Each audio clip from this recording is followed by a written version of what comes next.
I wasn't supposed to film this video today. Usually when I film my videos, I draft out all of my ideas and I write down some bullet points for each of those ideas to give myself a sense of structure for the video so that I don't go off topic and go on these tangents like I like to go on so frequently. But this right here has been on my heart for a while, so I don't need any of that. This one is going straight off the dome, or rather straight from the heart. A lot of people are afraid to pursue the vision that they see within their minds.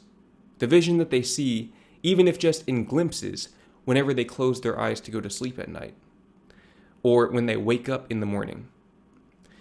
And the reason why this is not because of a lack of discipline or even a lack of motivation per se. Those things do play a part in the lack of definitive action, but those things have a common denominator underlying them, underpinning them. And that is that if you're not taking action toward the vision that you see for yourself, the vision that inspired you subconsciously to click on this video, the real reason why you're not taking action is because you lack belief. You lack belief in the possibility of bringing that vision in your mind into fruition. And when it comes to overcoming limiting beliefs, there are a few ways that I personally like to approach them. There's a few ways that I like to essentially overwhelm the limiting beliefs with undeniable stimulus to showcase that not only is it possible to achieve that vision, but it's possible for me to achieve that vision. It's possible for you to achieve that vision. That said, the first way that you can go about overcoming your limiting beliefs is through exposure. So you need to expose yourself to the desired outcome. And this is especially true of material desires that you have. If, let's say, for example, you want to drive a Mercedes-Benz S-Class and you want to live in a penthouse in Manhattan, New York, if that's the lifestyle you want to live from a material standpoint, you need to go to the Mercedes dealership. You need to find an S-Class inside of that Mercedes dealership, and you need to open the door to that S-Class. You need to sit inside of it, adjust the mirrors as you normally would in your car, put the seatbelt on, close the door, and then drive off the lot. No, okay, you probably can't do that just yet, but get as far through that process as you possibly can. If you can take it for a test drive, take it for a test drive. A lot of these dealerships probably won't let you test drive the very luxurious cars, but if you can find a used car dealership that has an S-Class, then maybe you can test drive that one to give you a reference point. That's something I've done myself. I've test driven all kinds of cars.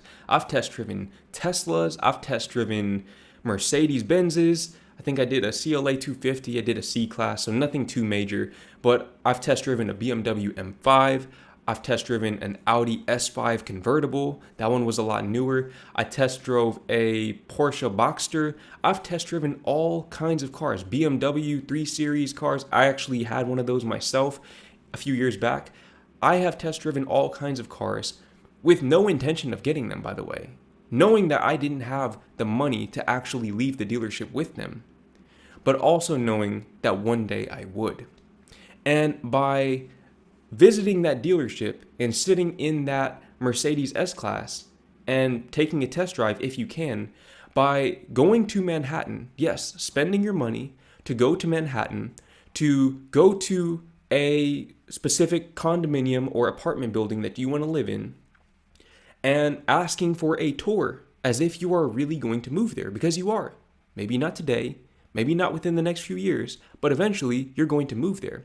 By doing that, you are taking these desires, these material desires, off of the pedestal that you're placing them on in your mind. And you know that you're placing them on a pedestal because when you go to the dealership, you feel uncomfortable. You're like, I shouldn't be here. I can't really afford the car. I'm not worthy. I'm not deserving. I don't even like to say these words out loud, but you might feel like you're not worthy or deserving of sitting in that car that you want to buy one day. But if you don't think that you're worthy of the preview of your dream life, how will you ever convince yourself that you're worthy of the actual material reality of your dream life? Because ultimately, these things are just material. They're just items. They're no different than this water bottle. They're just metal, plastic, fiberglass, whatever other materials, leather, all of these materials combined into an item for your use. And people really get these things. People really buy S-classes every day. People really live inside of these apartments. And when you go to the dealership, when you go to the apartment or the condo and you take the tour, you will see this for yourself. You'll see the tenants walking around the building and you'll realize that, wow, these people really call this building home, just like I call my home home. And you'll take them off the pedestal. And from there, you'll understand that they are actually achievable. Not just in a vacuum, but achievable for you. So if you have material desires, that is a great way to overcome the limiting belief surrounding them. But let's say your desires are a little more abstract. Maybe you have a desire to fulfill a certain purpose in this life. Maybe you have a desire to be a musician.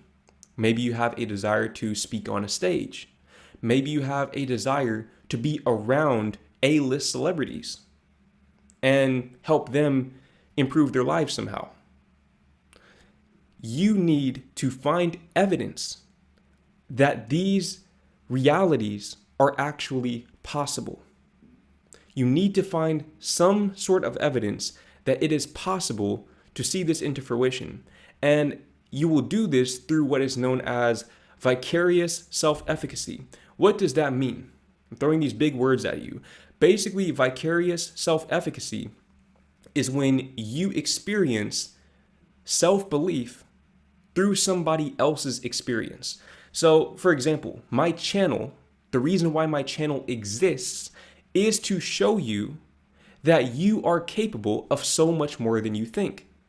The proof is in my journey. It's in my story. If you watch my first few videos and then you watch my last few videos, you will see a progression unlike anything you've ever seen.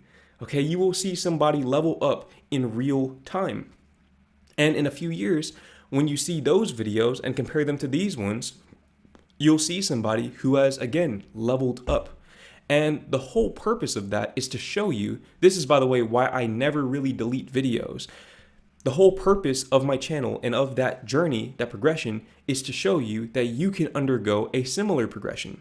Because however bad you think you are on camera, you think that you're not good enough at speaking to start that YouTube channel or to go all in on that YouTube channel, go and watch my first few videos, and I promise you that I was worse than you are right now. And if somehow you are worse than I was, that just means that your story will be even more inspirational than mine.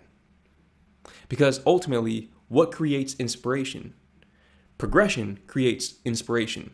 It's somebody starting off as the underdog and ultimately going on to win the finals over and over and over again. It's Michael Jordan getting cut from his high school varsity basketball team as a sophomore and then going on to three-peat twice in the NBA and become arguably the greatest player of all time.